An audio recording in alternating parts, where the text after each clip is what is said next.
Salam saudara, hari ini saya akan berbagi tentang hati-hati di dalam menafsirkan firman Tuhan.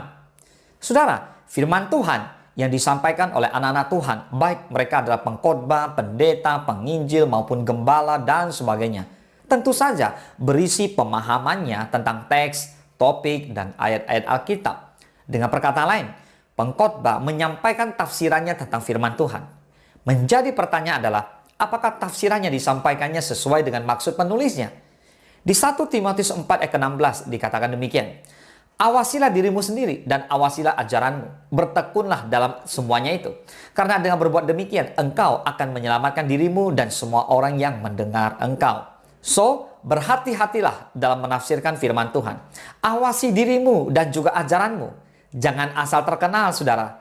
Sudah melupakan bagaimana seharusnya menafsirkan firman Tuhan dengan baik dan benar. Itu amat berbahaya.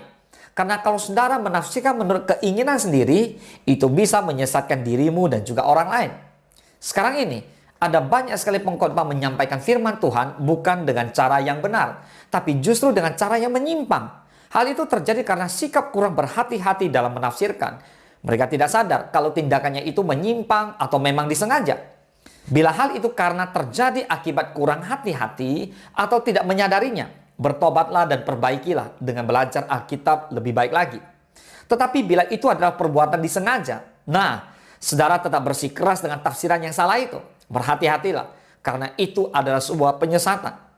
Penyesat adalah orang yang menafsirkan ayat di luar konteks ayat itu sendiri.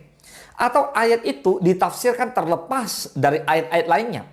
Dia sengaja memutar balikkan pengertian ayat itu. Lalu ia menyebarkan kepada orang lain. Dia merasa dirinya amat cerdas karena dapat menafsirkan ayat, walaupun tentunya secara sembarangan. Berikut adalah contoh khotbah yang salah, di mana mereka menafsirkan ayat firman Tuhan dengan cara yang salah. Mari kita mulai.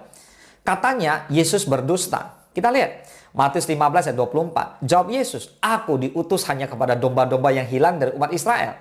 Nah, itu jawaban Yesus kepada perempuan Kanaan. Lalu seorang pendeta mungkin bisa berkata seperti ini. Saat itu Yesus hanya sedang menguji wanita itu. Loh, tentu jawabannya tidak tepat. Sebab jika Yesus menguji, mengapa dia harus berdusta? Yesus itu berkata benar. Sebab waktu itu Yesus masih belum ditolak bangsa Israel. Jadi dia hanya untuk bangsa Israel. Setelah ditolak dengan disalibkan, barulah keselamatan diberikan kepada bangsa lain. Seperti tertulis di Roma 11 ayat ke-11b.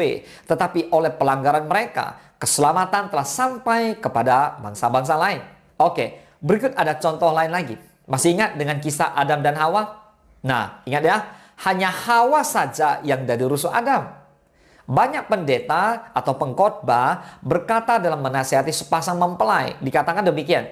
Seperti Hawa terbuat dari rusuk Adam, demikian juga istrimu terbuat dari rusukmu.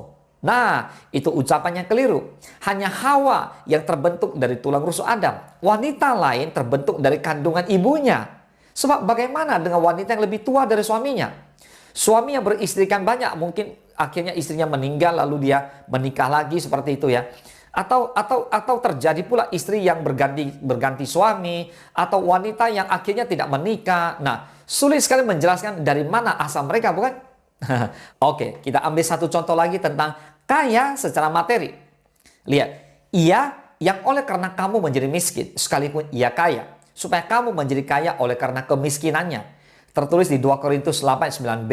Nah, ini ayat banyak dikhotbahkan oleh para pengkhotbah bahwa kita yang hidup miskin akan menjadi kaya raya secara materi. Padahal kalau kita membaca mulai dari ayat yang pertama, itu bukan kekayaan secara materi, tetapi kekayaan secara rohani. Yang mengerti boleh katakan amin. Baik, yang terakhir, saya ambil satu contoh lagi soal hubungan dengan Tuhan. Ada seorang pengkhotbah mengatakan hubungan kita dengan Tuhan ada 4 tingkatan. Pertama, sebagai anak Tuhan, masih minta dilayani tapi tidak bisa bekerja buat Tuhan. Yang kedua, sebagai hamba Tuhan, bisa bekerja tapi belum bergaul erat dengan Tuhan. Yang ketiga, sebagai sahabat Tuhan, bisa bergaul dengan Tuhan tapi tidak mesra, katanya. Yang keempat, dan yang tertinggi, sebagai mempelai Tuhan. Hubungannya mesra sekali dengan Tuhan dan kita harus mencapai tingkatan yang keempat ini. Nah, bagaimana setelah mendengarkan ini semua? Lihat, lebih mencerahkan atau lebih kacau lagi? Hubungan kita dengan Tuhan memang multidimensi. Bisa sebagai anaknya, hambanya, sahabatnya, atau mempelainya. Bukan cuma itu, tapi juga sebagai muridnya, ciptaannya, umatnya, dan masih banyak lagi. Dan itu bukanlah tingkatan iman, tapi bisa timbul secara serentak. Sebetulnya masih terdapat banyak lagi khotbah-khotbah seperti itu, yaitu menyeleweng dari kebenaran firman Tuhan. Karena itu berhati-hatilah jangan sampai kita ikut-ikutan menirunya. Sebagai pendengar, kita juga harus semakin kritis. Dan sebagai seorang pengkhotbah, mari hati-hatilah dalam menafsirkan firman Tuhan. Katakan amin. Tuhan Yesus memberkati.